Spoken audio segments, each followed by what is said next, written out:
ચોમાસાને લઈને હવામાન નિષ્ણાંત પરેશ ગોસ્વામીએ આગાહી કરી છે। ચાલુ વર્ષે ચોમાસું સામાન્ય રહેવાની આગાહી કરી છે। 98 થી 106% સુધી વરસાદ જોવા મળે તેવી શક્યતા છે અને આ તરફ ખેતી માટે અનુકૂળ હોય છે સામાન્ય ચોમાસું, તેવું પણ તેઓએ જણાવ્યું છે। ચોમાસાને લઈને હવામાન નિષ્ણાંત પરેશ ગોસ્વામીએ મોટી આગાહી કરી કે ચાલુ વર્ષે ચોમાસું સામાન્ય રહી શકે છે।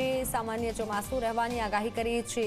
98 થી 106% સુધી વરસાદ જોવા મળી શકે છે। સામાન્ય રીતે ચોમાસું આ રીતે રહે તો અનુકૂળ હોય છે સામાન્ય ચોમાસું, તેવી આગાહી કરી છે।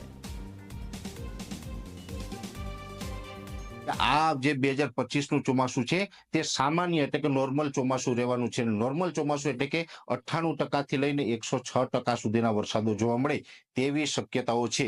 હવે જ્યારે પણ સામાન્ય ચોમાસાની વાત હોય એટલે ઘણા બધા મિત્રોને એવું લાગતું હોય છે કે ભાઈ સામાન્ય ચોમાસું એટલે કે નબળું થશે, એવું નથી। સામાન્ય ચોમાસું એટલે કે મધ્યમ જે આપણી જરૂરિયાત છે એ મુજબનું ચોમાસું થશે। એપ્રિલ મહિનામાં હમણાં કોઈ પ્રી મોન્સૂન એક્ટિવિટીની શક્યતાઓ નથી, પણ મે મહિનાની અંદર 2 વખત તો પ્રબળ શક્યતાઓ છે, જેમાં એક ખાસ કરીને 14 મે થી લઈ અને 18 મે વચ્ચેનો જે સમય હશે એમાં પણ એક પ્રી મોન્સૂન એક્ટિવિટી થશે અને બીજું હશે મે મહિનાનું છેલ્લું અઠવાડિયું, એટલે ખાસ કરીને જે 25 તારીખથી રોહિણી નક્ષત્ર ચાલુ થતું હોય એમાં પણ પ્રી મોન્સૂન એક્ટિવિટીની શક્યતાઓ વધારે છે। ગુજરાતની અંદર ચોમાસાનો પ્રવેશ છે એ 22 થી લઈને 28 જૂન વચ્ચે થાય તેવી શક્યતાઓ દેખાઈ રહી છે। એટલે ખાસ કરીને ચોમાસું છે એ 7 થી 8 દિવસ અથવા તો 10 દિવસ જેટલું મોડું આવી શકે છે।